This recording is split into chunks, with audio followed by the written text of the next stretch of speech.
کامه د خطا پښه په جیل کې مړه سوه سوهیلي پښتونخوا پیغله اتله باتوره بختنامه کاکړه چې د هندوباغ په لویدیځ کې میشت کلی د شنې خړې اوسېدونکې وه. د یوې غیرتمنې کورنۍ سره یې تعلق درلودی. د دې تربرونه د فرنګي ښکېلاګرو باغیان ول.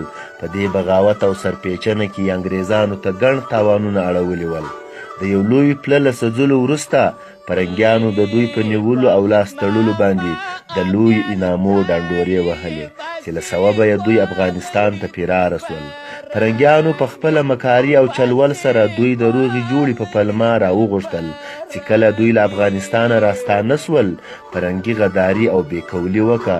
دوی یې لاس بسته د مچ زندان ته ولېږل چې درې سره هم په دغه جیل کې مړه سول. غیرتمنې پښتني پیغلې د تربرو د غچ د اخیستلو دپاره وینې جوش وکړي. د پاکستان تر جوړېدو 3 کاله دمخه یوه ورځ دا توپنچه په څنګ د کلاسیپلا بازار ته ولاړه چې هلته یو سیک یو فرنګی وویستی. یو ځای پر ځای مړ او بل ټپي سو. انګریزانو دا پر هغه ځای ګرفتاره کړه او د مچ زندان ته یې واستوله.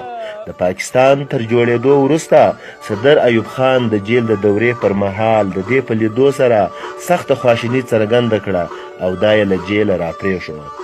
له دې وروسته دې د جمعه خان نامي کس سره واده وکړي چې له هغه یې 2 لوڼه وسوې چې هغه هم اوس په حق رسېدلي دي. اولادونه یې پاته دي. د دې په پلرګنۍ کې دا وخت حاجي عبدالخالق او د هغه زامن پاته دي. د دې پتمنې مزار د شنې خورې په هدیره کې د سړک غاړې ته دی.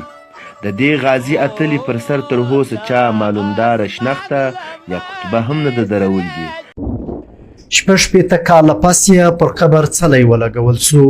باتوره نومول سوي او پر څل یې لیکل سوي د سوهیلي پښتونخوا لومړنۍ زړوره بندیوانه بختنامه کاکړه. پښتانه به دا باتوره پښتنه تل په خپلو بدلو او کاکړیو کې ستایي او نه بې هېروي.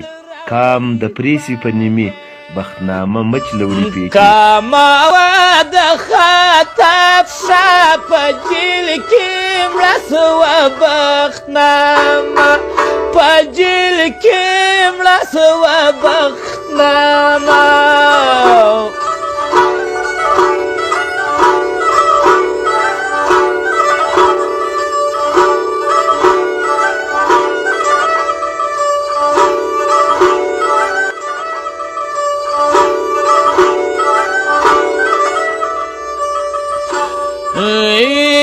بختنامه امیل تاړي باسي ګولۍ تر فرنګي باسي ګولۍ تر فرنګي